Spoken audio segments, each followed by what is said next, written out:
علامہ صاحب آپ نے گفتگو کے دوران جیسا کہ حضرت کا شعر کا ذکر کیا آپ نے، تو زندہ ہے واللہ، تو یقیناً اہل سنت کا تو یہ عقیدہ ہے کہ نبی کریم صلی اللہ علیہ وسلم حیات ہیں، اور پھر آپ نے امام کا شعر پڑھا تو زندہ ہے واللہ، یعنی قسم کھا کر امام فرما رہے ہیں.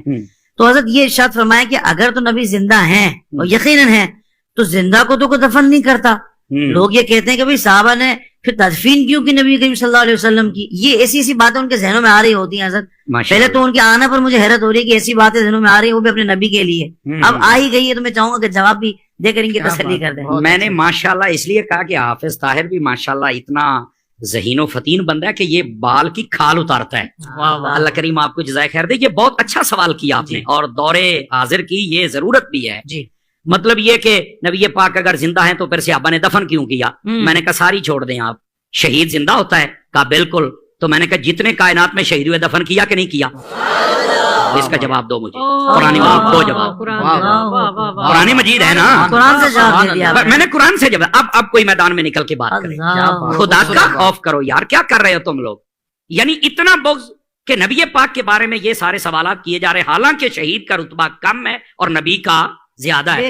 تو جب کم رتبے والا زندہ ہے تو جس کا سب نبیوں سے بھی زیادہ ہے پھر وہ کیوں نہیں زندہ ہے؟ سمجھ آ رہی میری بات کی؟ اچھا دوسری بات میں نے کہا یہ میں تمہارا شوق پورا کر دیتا ہوں کہ تم کہتے ہو کہ زندہ تھے تو پھر دفن کیوں کیا.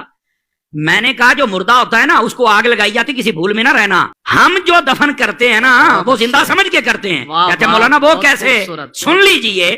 اور یار مجھے بتاؤ اگر زندہ نہیں ہے تو قبر میں اٹھ کے سوالوں کے جواب کون دیتا ہے؟ بتاؤ نا مجھے. یہ صرف اتنی دیر تک ہی موت کا حکم ہے کہ جب تک سانسیں باندھے ہم نے قبر کے سپرد نہیں کر دیا، اللہ کی رحمت کے سپرد نہیں کر دیا. اس نے یہ جہان بدلنا ہے، برزخی دنیا میں جانا ہے. سمجھ آ رہی ہے؟ اور اس کو کہتے ہیں برزخی حیات. یہ بھی میں آسانی کر دوں. بہت اچھے. سمجھ آ رہی میری بات کی؟ لیکن یہ کہنا کہ زندہ کو دفن کو نہیں کرتا، یہ تمہیں کس نے کہا ہے؟ میں ایک یہ جو دیہاتی لوگ ہمیں سن رہے ہوتے ہیں تو میں ان کی ایک مثال دے دیتا ہوں، شاید کسی کے کونے کھانچے میں بیٹھ جائے. اور میں نے کہا یار بتاؤ، دیکھیں جب فصلیں ہمارے ہاں کاشت کی جاتی ہیں نا، مثال کے طور پر مکئی، ہم جب اس کو کاشت کرتے ہیں تو جب اس کا بیج نکالتے ہیں نا تو ہم پہلے اس کی چھانٹی کرتے ہیں. جو دانے خراب ہوتے ہیں ان کو سائڈ پہ کر دیتے ہیں، جو صحیح ہوتے ہیں ان کو سائڈ پہ کر دیتے ہیں.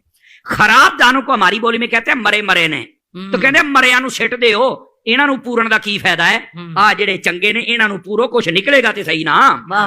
اس کا مطلب ہے اگر یہ دیہاتی لاجک سے بھی دیکھا جائے نا تو زندہ کوئی دفن کیا جاتا ہے، مردے کو کوئی نہیں دفن کرتا ہے. سائنس سے لے کر دیہات، اور دیہات سے سائنس نے ہر زاویے سے ہم نے سمجھا دیا. لیکن ہم نے قرآن سے بات شروع کی ہے نا، ہم دائیں بائیں تو جا ہی نہیں سکتے. کیا کہنے. اور پھر یہ بھی ویسے بھی بڑی عجیب و غریب، او وہاں کیسے زندہ ہر طرف سے بند ہے؟ تو میں ان سے سادہ سوال کر لیتا ہوں. میں نے کہا بتاؤ یہ جو چوزا ہوتا ہے یہ انڈے سے 21 دن کے بعد نکلتا ہے؟ کہا بالکل.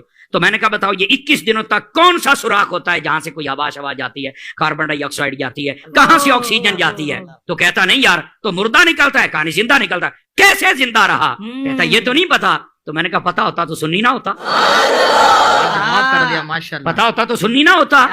بھئی جو رب ایک چوزے کے لیے سب انتظام کر سکتا ہے وہ مدینے کے تاجدار کے لیے نہیں کر سکتا. وہ زندہ ہیں، زندگی کی تمہیں سمجھ آئی تو ایک الگ بات ہے. تو زندہ ہے.